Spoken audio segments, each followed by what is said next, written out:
তার কারণে আমার একটা রুল আছে, এই রুলটার নাম বাল্টিং রুল। কি রুল হয়? সিমের এক্সপানশন অফ ওয়ান একবার ভাগিয়ে পাই, তখন আমি সিমের পরিমাপি বা কন্টিনিউটি, অপরিমাপি বা নন কন্টিনিউটি। অপরিমাপি বা নন কন্টিনিউটি আপো আমি দুটা ভাগত ভাগিয়ে পাই, যাকো আমরা রিপিটিং বা পুনরাবৃত্তি বা ভাগবি বা নন রিপিটিং বা অপুনরাবৃত্তি বা নিরবধি নয় উঠা হৈ যাবে। বুঝা না? তো নাতি উলাই যাবা তথাপি এইটো কৈ থাকি না। আমি আজি পঢ়িম ক্লাস 9 ৰ ফাৰ্স্ট চ্যাপ্টাৰ, যাৰ নাম হল নাম্বাৰ সিস্টেম। ইংলিশত নাম্বাৰ সিস্টেম বুলি কোৱা হয় আৰু অসমীয়াত কি বুলি কোৱা হয়? সংখ্যা প্ৰণালী বুলি কোৱা হয়। এই নাম্বাৰ সিস্টেম বা সংখ্যা প্ৰণালী পঢ়াৰ আগতে প্ৰথমে আমি গম পাব লাগিব নাম্বাৰ বা সংখ্যা কি হয় না। তো মনত ৰাখিব, নাম্বার বা সংখ্যাক আমি এটা শব্দ বা এটা সংকেত হিচাপে ক'ব পাৰো, এটা ওয়াৰ্ড, বুঝালে? বা ইয়াক আমি এটা সিম্বল হিচাপে ক'ব পাৰো, যোনে মাত্ৰা বুজায়, কোয়ান্টিটি বুজায়, বুঝা নহয়? যেনেকে আমি ইয়াত কেইজন মানুহ আছো, আমি ইয়াত মানি লোৱা 40 জন মানুহ আছে, 40 জন মানুহ আছে। ওকে, আমি ইয়াত কেইজন মানুহ আছো? আমি ইয়াত 40 জন মানুহ আছো মাত্ৰ। তো সেই 40 জন মানুহক বুজাবৰ কাৰণে আমি প্ৰতি এটা লিখিব লাগিব নাই? তো ই এটা টাইপৰ সিম্বল বা এটা টাইপৰ শব্দ যিয়ে মাত্ৰা বুজায়, আমাক সহায় কৰে। ঠিক আছে নো? তো নাম্বাৰৰ বিষয়ে আমি এটা সৰু সুৰাকে আন্ডাৰস্ট্যান্ডিং এটা লৈ ললো। তাৰ পাছত আমি জানিব লাগিব যে টাইপস অফ নাম্বাৰ। আমি টাইপস অফ নাম্বাৰটো বহুত পাম, কিন্তু গোটেইবিলাক প্ৰকাৰৰ বিষয়ে আমি নপঢ়িম। তাৰ ভিতৰত কেইটামান যিবিলাক এই চেপ্টাৰটোৰ কাৰণে ইম্পৰ্টেণ্ট, যিবিলাকৰ ওপৰত বেছ কৰি মেলি ইয়াত আমাক কুৱেশ্যন সুধিব, সেইবিলাকৰ বিষয়ে অকল কৰিম। ঠিক আছে নহয়? আমাৰ নেক্সট যোনটো টপিক সেইটো হৈছে কি? Types of number. ওকে, তো টাইপস অফ নাম্বাৰত আমি সবচে প্ৰথম মনত থব লাগিব যাক অসমীয়াত কোৱা হয় স্বাভাৱিক সংখ্যা। কি বুলি কোৱা হয়? স্বাভাৱিক সংখ্যা।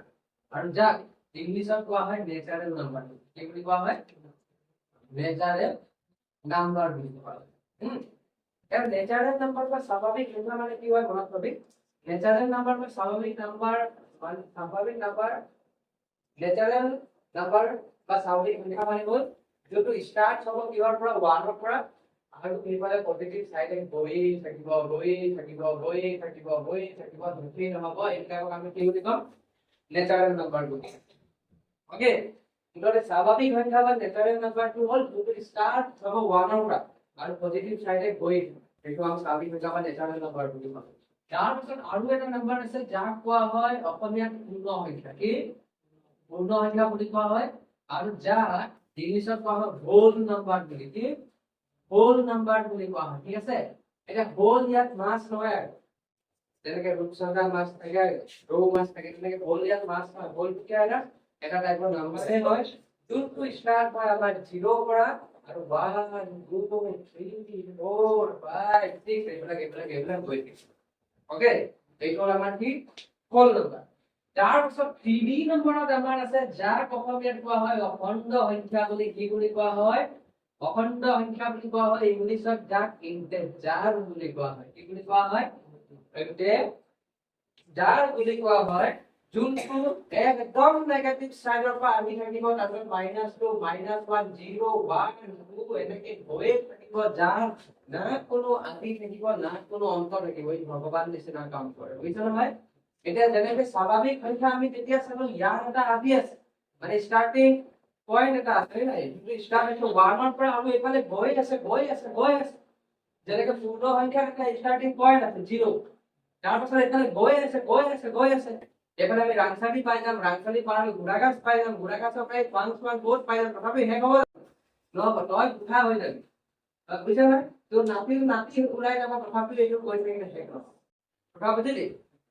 তো ইহঁতৰ কিন্তু আদি বিন্দু এটা আছে এই দুটাৰে। স্বাভাৱিক সংখ্যাটো 1, সংখ্যাটো 0, পাই নহয়? কিন্তু অখণ্ড সংখ্যা আছে জানো? অখণ্ড সংখ্যা সেইফালৰ পৰা আহি আছে, ক'ৰ পৰা আহিছে আৰু ডাকৰ ফালৰ পৰা আহিছে, বুজিছা নাই? ডাকৰ ফালৰ পৰা আহি আছে আৰু এইফালে গৈ আছে। কথা বুজিলি? এই তিনিটা সংখ্যাৰ বিষয়ে আমি ইয়াত অলপ চলপ জানিব লাগিব, যিটোৰ বিষয়ে আমি শিকিলো। ওকে, প্ৰথমটো পাম ক'লো আমি স্বাভাৱিক সংখ্যা বা নেচাৰেল নাম্বাৰ। তাৰ পাছতো মই ক'লো পূৰ্ণ সংখ্যা বা হোল নাম্বাৰ। তাৰ পাছতো মই ক'লো অখণ্ড সংখ্যা বা ইন্টিজাৰ বুলি ক'লো। বুজিছা নাই? ইন্টিজাৰ বুলি ক'লো। স্বাভাৱিক সংখ্যাটো ষ্টাৰ্ট হয় আমাৰ 1 ৰ পৰা এইফালে গৈ থাকিব, পূৰ্ণ সংখ্যাটো আমাৰ 0 ৰ পৰা ষ্টাৰ্ট হৈ গৈ থাকিব, অখণ্ড সংখ্যাটো এইফালৰ পৰা আহিব, ডাকৰ ফালৰ পৰা আৰু এইফালে যাব ক'ত? ফাংচনেল বুজিছা নাই কিবা হাৰ্ড আছে একেবাৰে ইজি তাৰপিছত আমি আৰু দুটা টাইপৰ সংখ্যাৰ বিষয়ে জানিব লাগিব এটা কোৱা হয় পৰিমেয় সংখ্যা কি বুলি কোৱা হয়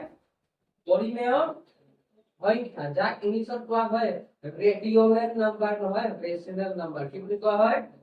ৰেচনেল নাম্বাৰ বুলি কোৱা হয় আৰু এটা আছে যাক আমি ইয়াৰ বিপৰীত অপৰিমেয় সংখ্যা বুলি কওঁ কি বুলি কওঁ অপৰিমেয়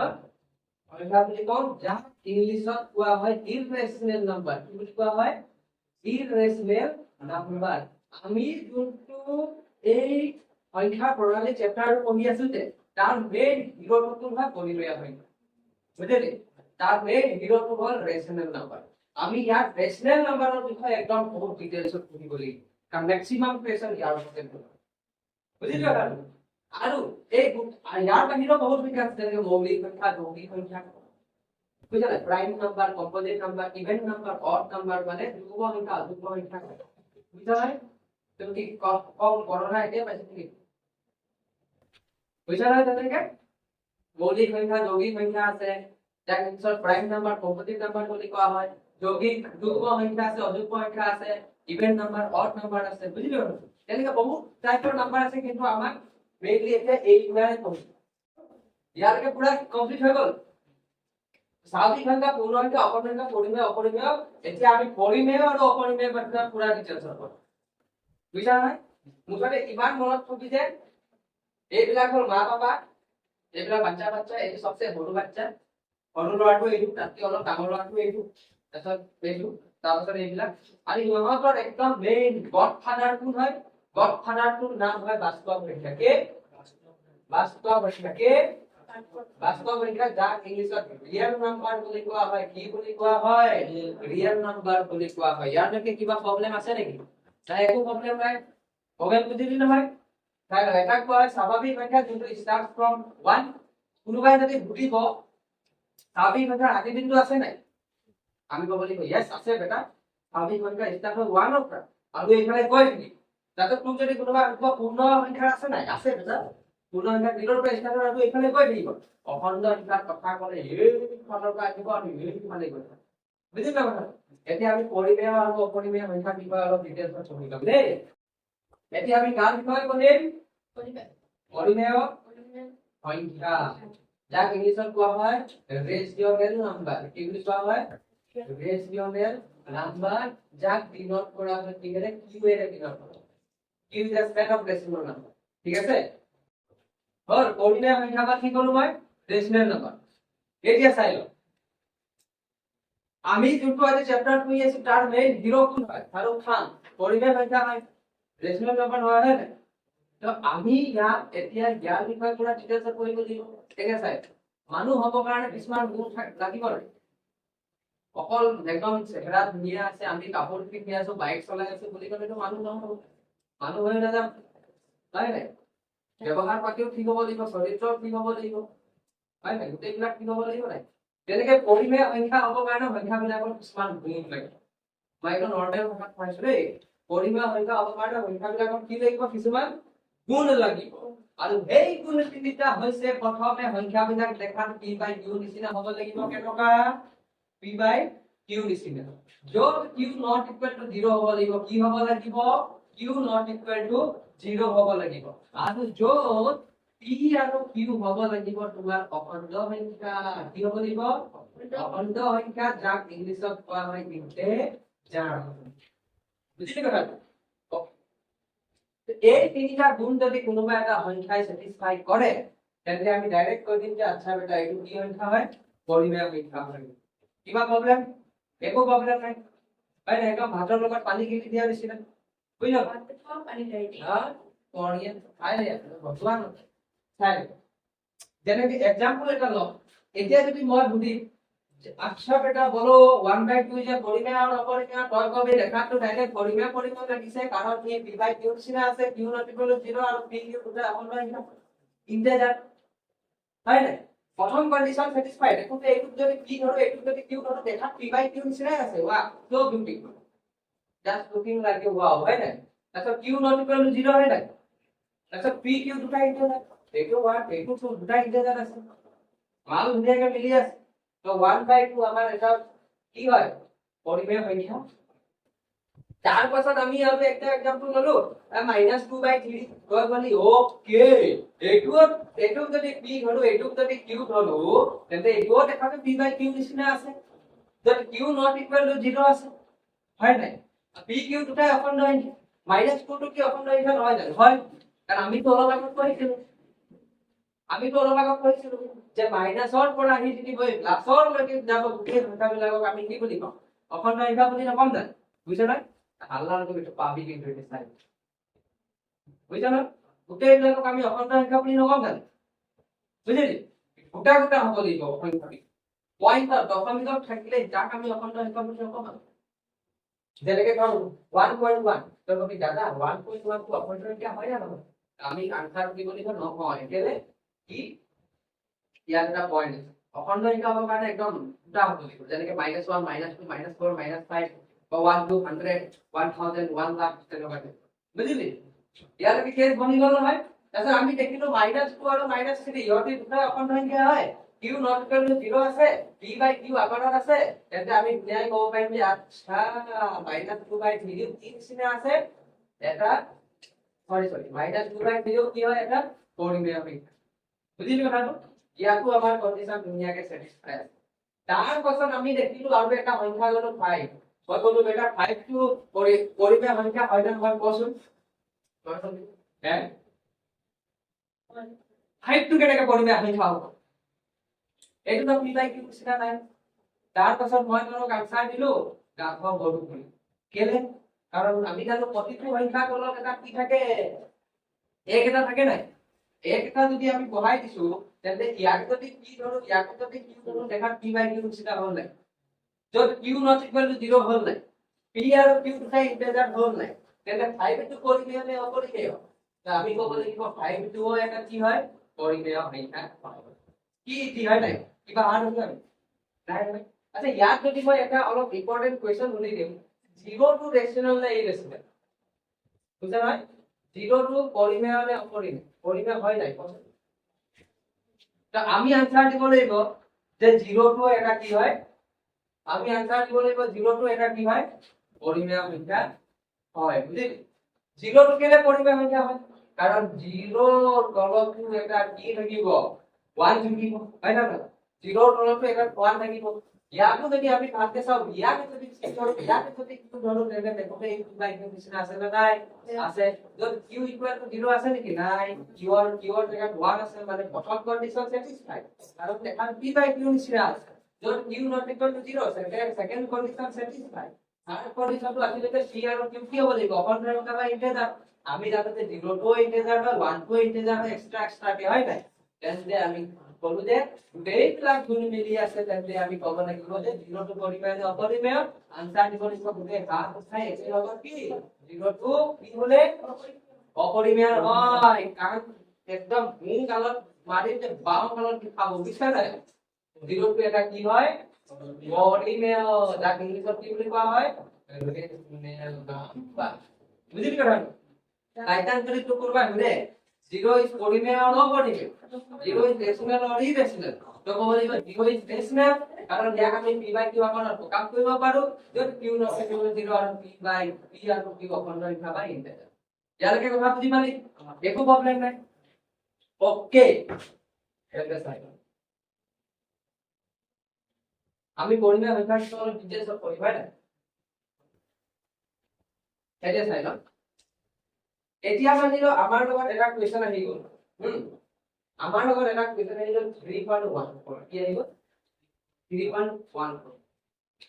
এতিয়া তই ভাবিছ মই দিলো ভাই এইটো পৰিমেয় অপৰিমেয় বুলি বুঝছ না তই বলে কি ৰখিব দাদা মই এই কোৱালিটি বিলাক চেক কৰি লওঁ মই দেখিলো সংখ্যা যিকোনো এটা সংখ্যা তলত 1 আছে মই লিখি দিলো ইয়াক p বুলি কম ইয়াক q বুলি কম তো দুটা দেখোতে p/q আকৰণত আছে যদি q not equal to 0 আছে দুটা কোণ মিলি আছে বুঝছ নাই যেনেকৈ বিয়া পাতিবৰ কাৰণে 36 টা গুণ কিবা কিবি মিলিব লাগে নহয় পৰিমেয় সংখ্যা হ'ব কাৰণে 30 টা গুণ মিলিব লাগে আমি দেখিলো ভাই দুটাটো ধুনীয়াকৈ মিলি আছে কিন্তু আমি যেতিয়া চালো যে p আৰু q অখণ্ড সংখ্যা হয় নে নহয় আমি দেখিলো q টো অখণ্ড সংখ্যা কিন্তু নহয় p এটা পয়েন্ট আছে হয় না p এটা কি আছে p এটা পয়েন্ট আছে তুই এবার উৎপাদন করে কি বল বলার কি না হয় বাকি করি নোয়ার হল না তে q2 তো ঠিক আছে মান আছে হয় না p মানে অখন নাই p2 অখন নাই এটা হয় না নহয় তাৰছত মই ভাবি একদম ছাতি এনেকৈ কৰি পেলি কলি এইটো তো দাদা অপৰিমেয় সংখ্যা হয় তাৰ পাছত আমি ইয়াত অলপ মেকআপ লগাই দিলো কি লগাই দিলো মেকআপ লগাই দিলো আমি দেখিলো যে ওপৰত পইণ্টৰ পাছত দুটা সংখ্যা আছে তো পূৰণ কৰি দিলো এখন আমি তো হৰই বেয়া পাই গ'ল হৰই বেয়া পাই গ'ল বুলি আমি ইয়াতো এটা এখনে পূৰণ কৰি দিলো তো ওপৰত মানটো বুলি গ'ল 314 ডিভাইডেড বাই 100 বুজিছা কথা তো 3.14 আৰু 314 বাই 100 ৰ মাজত কিবা ডিফাৰেন্স বুজিছা নহয় তো 3.14 যোনটো আছে আৰু 314 ডিভাইডেড বাই 100 দুটাৰ মাজত কিবা প্ৰবলেম দুটাই সেম হয় নাই বুজিছা নাই কি কিন্তু একদম ৰাতিপুৱা উঠি মেলি ছোৱালীৰ যোনটো চেহেৰা থাকে এইটো আৰু ইয়াত অলপ মেকআপ চেকআপ কৰি দিলো আৰু ধুনীয়া এতিয়া দেখোতে আমি দেখিলো এইটো p হয় এইটো q হয় নহয় জানো তো দেখোতে p বাই q নিচিনা বনি গ'ল একদম ধুনীয়াকে যদি তই বল কি হয় q নট ইকুয়াল টু 0 কৈছে আপুনি দুটা 0 আছে দুটা 0 লগত মতলব না একচুয়ালি এইটো কিমান হয় 100 নহয় জানো তো আমি দেখিলো q নট ইকুয়াল টু 0 হয় আৰু যত b আৰু q b অখণ্ড সংখ্যা 314 আৰু 100 অখণ্ড সংখ্যা হয় নাই তো এটা তিনটাৰ পৰা তিনটা গুণ মিলি গ'ল তো আমি এই 314 ক আমি এটা কি ক'ব লাগিব পৰিমেয় সংখ্যা বুলি ক'ব লাগিব কথা বুজিলি তো আমি দেখিলো যে আচ্ছা দাদা এই দশমিক বিস্তৃতি যোনটো আছিলে মানে এই ডেসিমেল এক্সপানশন যোনটো আছিলে itu টার্মিনেটিং হয় পরিসমাপ্তি হয় যোনটো শেষ হৈ গৈছে কিন্তু যদি এতিয়া মই एग्जांपल এটা লওঁ 0.001001001001001 বা আৰু এটা যদি মই एग्जांपल লওঁ 3.149627445 তাৰছত আৰু এটা যদি एग्जांपल লওঁ 78968893 কোন নাম্বাৰ হয় কাৰোবাক তাকে দিলে কৰিব দেই তো ডট যদি দি দিলো এইবিলাক নন টাৰ্মিনেটিং হৈ গ'ল এতিয়া ক এইটো পৰিমেয় অপৰিমেয় তাৰছত লয় কবি আচ্ছা যিকোনো এটা সংখ্যা তলত থাকে 1 তো 1 লিখি দিবি হল তই কলি যে এতিয়া মইও ইয়াত মেকআপ লগাম মই কোনো লগা হয় না মই কোনো লগা নাই মেকআপ কেনেকে লগাবি তই কলি পইণ্টৰ পাছত ইয়াত দুটা আছিল আপুনি 100 কৰিলে পইণ্টৰ পাছত ইয়াত কেইটা আছে তো হাতে গুষ্টি দেখ হৈ যাব তথাপি এফালে 0000 লিখি থাকিব মানে ইয়াত কিমান প্ৰসেস এপ্লাই কৰিব লাগিব যোনটো বিষয় আমি নেক্সট ক্লাছত শিকিম বুজিছা নাই কিন্তু আমি আজি শিকিম কিহৰ বিষয়ে ডেসিমেল এক্সপানশনৰ বিষয়ে শিকিম য'ত আমি ডাইৰেক্ট এটা এনেকুৱা টাইপৰ দশমিক বিস্তৃতি টার্মিনেটিং হয় নন টার্মিনেটিং হয় তার রিপিটিং আছে নন রিপিটিং আছে মানে অপরিসমাপ্তি অবধি আছে না নিরবধি আছে মানে পুনরাবর্তিত নে অপুনরাবর্তিত এইবিলাকৰ ওপৰত বেস কৰি পেলাই আমি ডাইৰেক্ট কৰি সংখ্যাটা পৰিমেয় হ'ব বুজিলি তেন্তে আমি প্ৰথমে পঢ়ি লওঁ তাৰ পাছত আমি এইবিলাকক চাই মেলি ডাইৰেক্ট কৰিব পাৰিম যে এইটো পৰিমেয় এইটো অপৰিমেয় এইটো অপৰিমেয় নে এইটো অপৰিমেয় এইটো পৰিমেয় এইটো অপৰিমেয় আনসাৰ কি হ'ব আমি পাছত ডাইৰেক্ট কৰিব পাৰিম তো আমি প্ৰথমে কনসেপ্টৰ বিষয়ে পঢ়ি লম যাক কম ডেসিমেল এক্সপানশন অসমীয়াত কম দশমিক বিস্তৃতি কি বুলি কম ইংলিছত কম ডেসিমেল এক্সপানশন আৰু অসমীয়াত কম কি বুলি দশমিক বিস্তৃতি ঠিক আছে এইটো হৈ গ'ল ডেসিমেল এক্সপানশন যাক আমি অসমীয়াত কম দশমিক কি বুলি বিস্তৃতি ওকে এটা চাই ডেসিমেল এক্সপানশন বা দশমিক বিস্তৃতিক আমি ভাগ কৰি দিব পাৰি দুটা কেইটা ভাগত ভাগ কৰি দিব পাৰি এটা কোৱা হয় অসমীয়াত পৰিসমাপ্তি কি বুলি কোৱা হয় পৰিসমাপ্তি যা ইংলিছত কোৱা হয় টাৰ্মিনেটিং কি বুলি কোৱা হয় টাৰ্মিনেটিং ডেসিমেল এক্সপানশন বা পৰিসমাপ্তি দশমিক বিস্তৃতি আৰু এটা কোৱা হয় অপৰিসমাপ্তি কি বুলি কোৱা হয় অপৰিসমাপ্তি যাক ইংলিশত কোৱা হয় নন টাৰ্মিনেটিং কি বুলি কোৱা হয় নন টার্মিনেটিং যেনেকৈ এক্সাম্পল আচ্ছা এতিয়া যদি মানি ল ইয়াত 50 55 আছে আৰু ইয়াক মই 4 দিয়ে কি কৈছো হৰণ কৰি 4 1 4 1 5 4 2 গুণ 4 3 গুণ 12 3 পয়েন্টৰ কাৰণে এটা 0 4 7 গুণ 28 2 আহিলে পয়েন্টৰ কাৰণে 0 4 5 গুণ 20 তলত 0 হৈ গ'ল কিবা প্ৰব্লেম আছে জানো ইয়াৰ ভিতৰত আমি কি পালো আৰু এটা মই এক্সাম্পল লৈছো 3 এ যদি মই দশক হৰণ কৰো 3 3 গুণ 9 পয়েন্ট পয়েন্টৰ কাৰণে 0 3 3 গুণ 9 আকৌ পয়েন্টৰ কাৰণে 0 3 3 গুণ 9 আকৌ পয়েন্টৰ কাৰণে 0 আকৌ এনেকৈ গৈ কি পালে গৈ কি বনাই এনেকৈ গৈ কি বনাই গ'ল তো আমি দুটা টাইপৰ দশমিক স্থিতি পালো এই ৰিজাল্ট অক্সা ইয়াত আমি পালো 13.75 ইয়াত আমি পালো কি 3.3333 কৈছে কথা বুজিলি তো এনেকৈ পয়েন্টৰ পাছত যেতিয়া সংখ্যাবিলাক শেষ হৈ যাব তেনেকুৱা টাইপৰ দশমিক স্থিতি কোৱা হ'ব পৰিসমাপ্তি দশমিক স্থিতি ইংলিছত কোৱা হ'ব টাৰ্মিনেটিং ডেসিমেল এক্সপানশন আৰু যদি গৈ থাকিব তাক কোৱা হ'ব অপৰিসমাপ্তি দশমিক স্থিতি বা নন টাৰ্মিনেটিং ডেসিমেল এক্সপানশন কথা বুজিছা নহয় যেনেকৈ চাই দেই যেনেকৈ চাই এটা এক্সাম্পল 3.14596 এইটো টাৰ্মিনেটিং পৰিসমাপ্তি কাৰণ পয়েন্টৰ পাছত ধুনীয়াকৈ চাৰিটা আছে তাৰ পাছত ষ্টপ বুজিছা নাই এইটো পৰিসমাপ্তি বুলি কোৱা হয় যেনেকৈ আৰু এক্সাম্পল 1.7395 এইটো পৰিসমাপ্তি বুজিলে কাৰণ পয়েন্টৰ পাছত এটা নাম্বাৰ চাৰিটা নাম্বাৰ ঠিক আছে তাৰ পাছত ব্ৰেক হৈ গৈছে বা আৰু এটা এক্সাম্পল ল'ব পাৰো মই 0.009678 এইটো পৰিসমাপ্তি কাৰণ শেষ হৈ গৈছে বুজিছা নহয় এইবিলাকক টাৰ্মিনেটিং ডেসিমেল এক্সপানশন বা পৰিসমাপ্তি দশমিক স্থিতি বুলি কোৱা কথা বুজিছা নাই কিন্তু যিবিলাক শেষ হৈ নাযায় তাহাঁতক কি বুলি কওঁ আমি অপৰিসমাপ্তি দশমিক স্থিতি বা নন টাৰ্মিনেটিং ডেসিমেল এক্সপানশন বুলি এতিয়া চাই এটা নন টাৰ্মিনেটিং ডেসিমেল এক্সপানশনক আকৌ আমি দুটা ভাগত ভাগ কৰিব পাৰিম কেনেকৈ চাই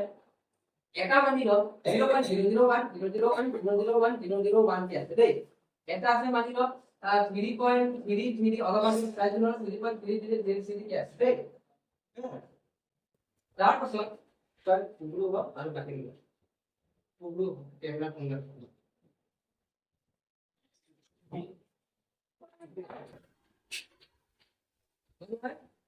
আৰু এটা আছে কি 1 পয়েন্ট ওকে তাৰ পাছত আৰু এটা আছে কি 1.739645 কিবা এটা গৈ আছে এটা মই যে ইয়াত তিনিটা অপৰিসমাপ্তি দশমিক স্থিতি দেখিলো ইহঁতৰ মাজত ডিফাৰেন্স কি জানা নাই ইয়াত চাৰি পিঠাই 001 001 001 কি পিঠাই আছে ইয়াত 333 কি পিঠাই আছে কিন্তু ইয়াত পিঠ আছে নাই হ'ল তো আমি ইয়াত আৰু এটা কথা গম পালো যে অপৰিসমাপ্তি দশমিক স্থিতি যি থাকিব মানে নন টাৰ্মিনেটিং ডেসিমেল এক্সপানশন দি থাকিব তাক আকৌ আমি দুটা ভাগত ভাগ কৰিব পাৰিম কেইটা ভাগত দুটা ভাগে ঠিক আছে কেইটা ভাগত দুটা ভাগত ভাগ কৰিব পাৰিম যা এটা টাইপক কোৱা হ'ব ৰিপিটিং ইংলিছত কি বুলি কোৱা হ'ব ৰিপিটিং কি বুলি কোৱা হ'ব repeating non terminating decimal expansion আমি কোন কেনেকৈ মনত পাম repeating non terminating decimal expansion okay যাক এই অসমীয়াত কোৱা হ'ব পুনৰাবৰ্তিত কি পুনৰাবৰ্তিত বা আৱৰ্তিত কি আৱৰ্তি বুলি কোৱা হ'ব ঠিক আছে যেনেকৈ আৰু এটা টাইপ আছে যাক আমি ইংলিছত কম নন ৰিপিটিং কি বুলি কম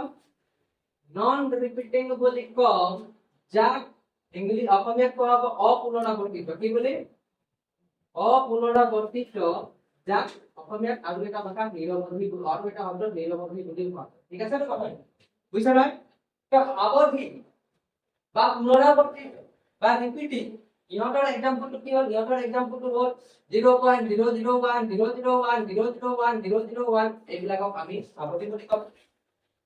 হয় নাই ইহঁতক মই পুনৰাবৰ্তিত বুলি কম ইহঁতক মই ৰিপিটিং বুলি কম বিকজ ইয়াত ৰিপিট হৈ গৈ আছে যেনেকৈ আৰু এটা এক্সাম্পল আছে বুজিছা নহয় কথাটো তাৰপিছত আৰু এটা এক্সাম্পল আমি ল'ব পাৰিম যেনেকৈ ধৰ কি ল'ব পাৰিম যেনেকৈ 0.833 লৈ লওঁ বুজিছা নহয় 33 এনেকৈ ল'ব পাৰিম বা 0.454545 এনেকৈ ল'ব পাৰিম বুজিছা নাই এতিয়া এইবিলাকত কি আছে ৰিপিট হৈ গৈ আছে শেষ হৈছে জানো শেষ নাই হোৱা গৈ আছে গৈ থকাৰ কাৰণে ইহঁতক আমি অপৰিসমাপ্তি বুলি কওঁ কিন্তু ৰিপিট হৈ আছে বুলি ইহঁতক আমি পুনৰাবৰ্তিত বা আৱৰ্তিত বুলি কওঁ শেষ নাই হোৱা বুলি ইহঁতক আমি নন টাৰ্মিনেটিং বুলি কওঁ ৰিপিট হৈ আছে বুলি ইয়াক আমি ৰিপিটিং কৰো মুঠতে এই ডেসিমেল এক্সপানশনটোৰ নাম হ'ল repeating non terminating decimal expansion ইংলিছত আৰু অসমীয়াত হ'ব পুনৰাবৰ্তিত বা হাৱধি অপৰিসমাপ্তি অসমীয়া বিস্তৃতি বুজিলে কথাটো কিন্তু নিৰৱধিটোৰ এক্সাম্পল কি হ'ব যেনেকে 1.73984 কিবা কিবি 45 তেনেকে কৈ আছে মানিব আৰু 3.1496 কিবা কিবি এনেকে কৈ আছে মানিব বুজিছা নাই এইবিলাকক আমি কি বুলি কম নন ৰিপিটিং বা অপুনৰাবৰ্তিত অসমীয়া বিস্তৃতি অপুনৰাবৰ্তিত অপৰিসমাপ্তি অসমীয়া বিস্তৃতি আৰু non repeating non terminating decimal expansion বুলি কওঁ বুজিছা নাই এতিয়া এই গোটেই ডেসিমেল এক্সপানশনটো পঢ়োৱাৰ মূল কাৰণটো কি আছিল মনত থবি মই আকৌ ডেসিমেল এক্সপানশনটো এবাৰ কথা বুজাই দিছা ডেসিমেল এক্সপানশনক মই দুটা টাইপত ভাগ কৰিব পাৰিম অসমীয়া বিস্তৃতি পৰিসমাপ্তি বা টাৰ্মিনেটিং অপৰিসমাপ্তি বা নন টাৰ্মিনেটিং অপৰিসমাপ্তি বা নন টাৰ্মিনেটিং আকৌ আমি দুটা ভাগত ভাগ কৰিব পাৰিম যাক কোৱা হ'ব ৰিপিটিং বা পুনৰাবৰ্তিত বা হাৱধি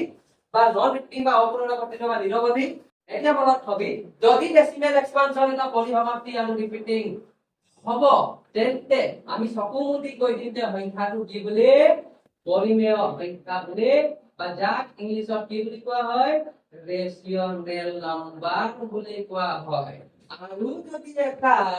দশমিক বিস্তৃতি বা decimal expansion non repeating non terminating থাকে অপুনরাবর্তিত অপরিসমাপ্তি থাকে যাক আমি চকুমুদি কৈ দিম কি এইটো অপরিমেয় সংখ্যা হয় কি হয় অপরিমেয় সংখ্যা হয় কিবা হাত আছিল নেকি একদম বুজিছা ওকে ইয়ালৈকে কিবা প্ৰবলেম নোৱাৰি দিও আকৌ এবাৰ কৈ দিছে স্যাৰ ডেসিমেল এক্সপানশন বা দশমিক বিস্তৃতিক আমি দুটা টাইপত ভাগ কৰিব পাৰিম এটা পৰিসমাপ্তি টাৰ্মিনেটিং এটা অপৰিসমাপ্তি নন টাৰ্মিনেটিং অপৰিসমাপ্তি নন টাৰ্মিনেটিং দুটা আছে ৰিপিটিং পুনৰাবৰ্তিত হাৱধি আৰু নন ৰিপিটিং পুনৰাবৰ্তিত নিৰৱধি য'ত ৰিপিটিং পুনৰাবৰ্তিত হাৱধি আৰু পৰিসমাপ্তি টাৰ্মিনেটিংটো পৰিমেয় সংখ্যা বা ৰেশনাল নাম্বাৰ বুলি যাক আমি ইংৰাজীত কওঁ সেইটো হয় আৰু নন ৰিপিটিং পুনৰাবৰ্তিত নিৰৱধিটোক আমি অপৰিমেয় সংখ্যা যাক ইংলিছত কি বুলি কওঁ আমি ইৰৰেশনাল নাম্বাৰ বুলি কম কি বুলি কম ইৰৰেশনাল নাম্বাৰ য'ত মই আৰ সিনেমা বলে দিছে হল কথা বুজিত নাই ইয়ালৈকে কিবা প্ৰবলেম একো প্ৰবলেম নাই একদম ঢকা সব বুজি পালি নহয় ঢকা সব বঢ়িয়া ইয়াৰ পাছত আমি পৰিমেয়ৰ বিষয়ে আৰু কি ডিটেইলছ কৰিম কিমান দেই ওকে তাৰপিছত আমি ক্লাছটো শেষ কৰিম বাৰু দুটামান কুৱেশ্যন প্ৰেক্টিছ কৰিম তাৰপিছত আমি শেষ কৰিম এতিয়া আমাৰ প্ৰবলেম ক'ত আহি গ'ল লাষ্ট এটা এতিয়া আমাৰ প্ৰবলেম ক'ত আহি গ'ল যে দাদা যদি কৰবাত √3 আপুনি দেখি পাইছে √25 আপুনি দেখি পাইছে √49 আপুনি দেখি পাইছে √48 আপুনি দেখি পাইছে মানে ৰুট আকাৰত যদি সংখ্যা এটা থাকে তেন্তে আমি কোনবিলাকক পৰিমেয় আৰু কোনবিলাকক অপৰিমেয় সংখ্যা বুলি কম আপুনি কওক √3 √25 √49 √48 কোনবিলাক পৰিমেয় কোনবিলাক অপৰিমেয় আমি কেনেকৈ গম পাম মনত ৰাখিবা যদি ৰুট ওভাৰৰ ভিতৰত সংখ্যা এটা আছে মানিটো কাক কয় m এই সংখ্যাটোক আমি তেতিয়াহে পৰিমেয় বুলি কম তেতিয়াহে পৰিমেয় সংখ্যা বুলি কম যেতিয়া m এটা হ'ব পাৰফেক্ট স্কয়াৰ নাম্বাৰ কি হ'ব পাৰফেক্ট স্কয়াৰ নাম্বাৰ যাক অসমীয়াত কোৱা হ'ব পূৰ্ণ বৰ্গ সংখ্যা কি বুলি কোৱা হ'ব পূৰ্ণ বৰ্গ সংখ্যা ইয়াৰ অৰ্থ কি হ'ল যে ৰুট ওভাৰ m টোক মই লিখিব পাৰিব লাগিব বেলেগ এটা সংখ্যাৰ বৰ্গ হিচাপে য'ত এইটো আৰু এইটো কেনসেল হৈ গ'লে আনসাৰ কি পাম m পাম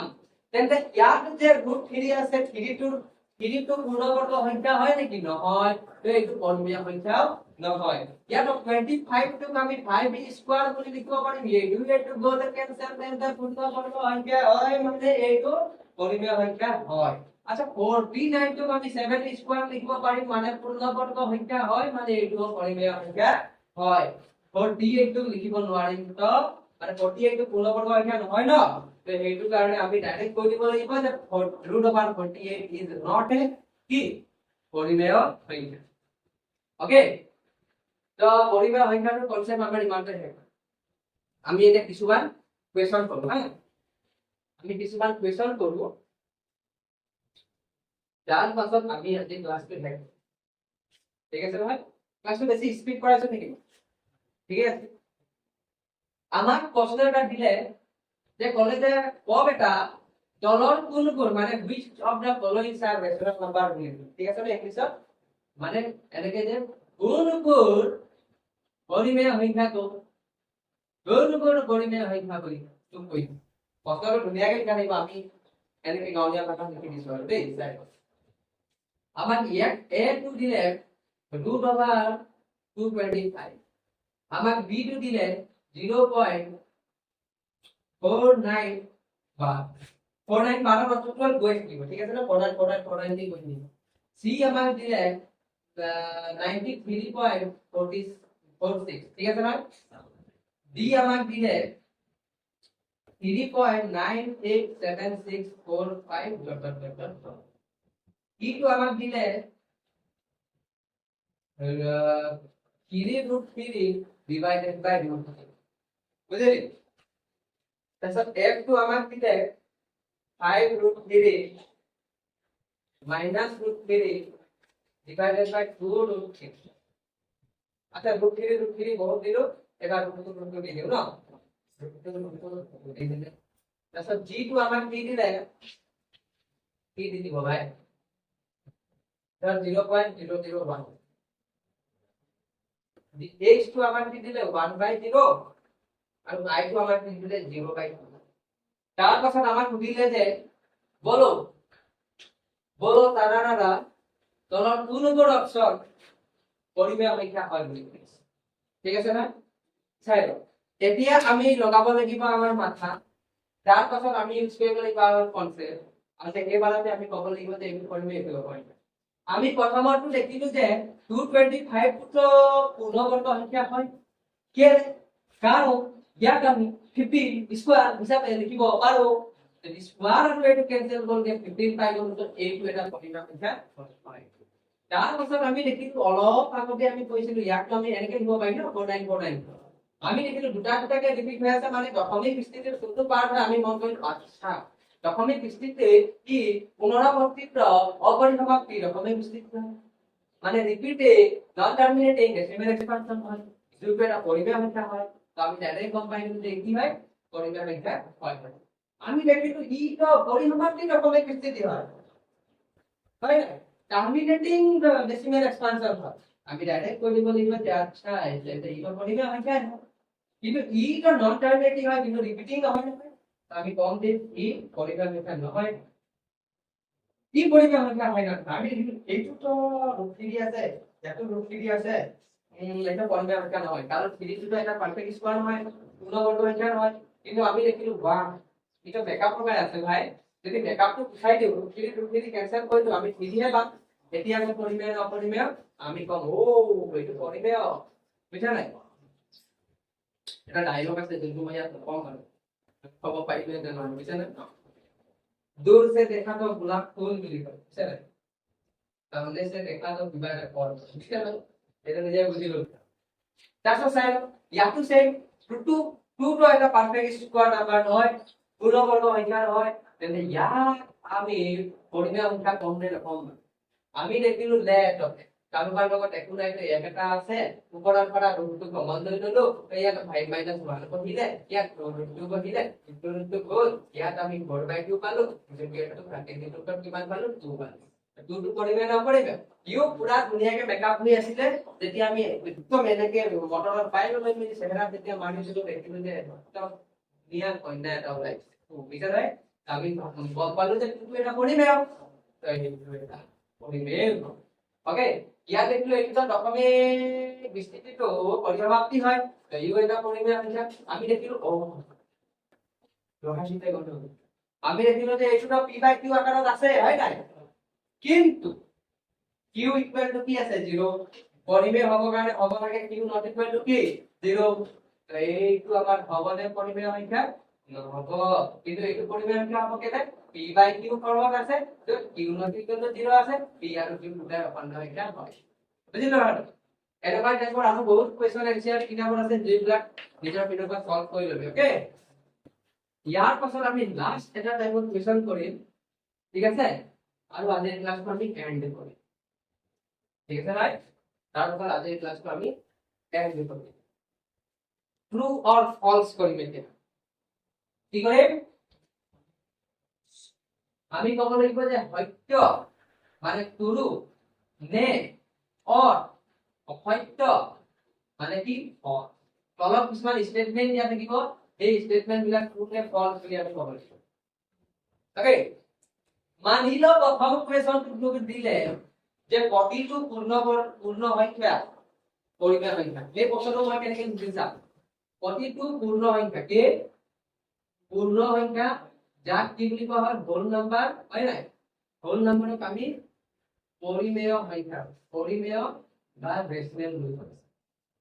এইটো কাৰেক্ট হয় না ইনকাৰেক্ট হয় দেই তাৰপিছত আমাক সুধিছে যে প্ৰতিটো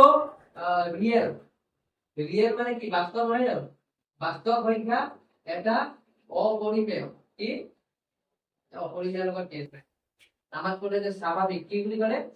স্বাভাৱিক বা নেচাৰেল নাম্বাৰ হয় না নহয় আমাক সুধিছে হা তাৰপিছত C2 আমাক সুধিলে যে প্ৰতিটো পূৰ্ণ সংখ্যা কি পূৰ্ণ সংখ্যা যাক ইংলিছত হোল নাম্বাৰ বুলি কয় এই হোল নাম্বাৰটো বাস্তৱ ৰিয়েল নাম্বাৰ হয় না নহয় বুলি কৈছে ঠিক আছে না ৰিয়েল নাম্বাৰ বা বাস্তৱ সংখ্যা হয় না নহয় তাৰপিছত আমি যেনেকৈ আৰু ল'ব পাৰিম যেনেকৈ প্ৰতিটো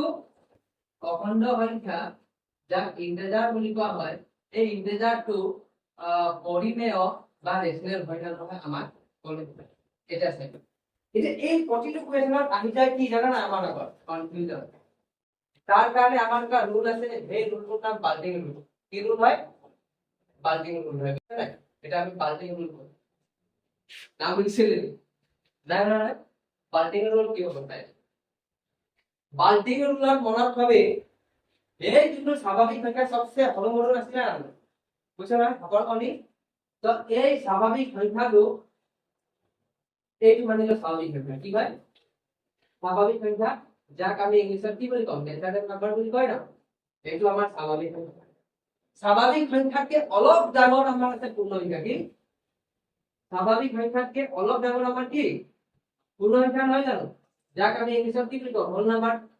তাতকে আৰু অলপ ডাঙৰ আছিলে কি অখণ্ড সংখ্যা নহয় জানো তাতকে আৰু অলপ ডাঙৰ আমাৰ কি আছিলে ইন্টিজাৰ বুলি যাক আমি ইংলিছত কম অখণ্ড সংখ্যা তাতকে আৰু ডাঙৰ আছিলে এটা সংখ্যা যাক আমি কি বুলি কম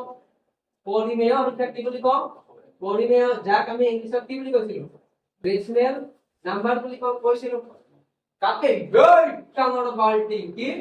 এই ডাঙৰ বাল্টিং তোৰ নাম আছিলে কি ৰিয়েল নাম্বাৰ কি আছিলে ৰিয়েল নাম্বাৰ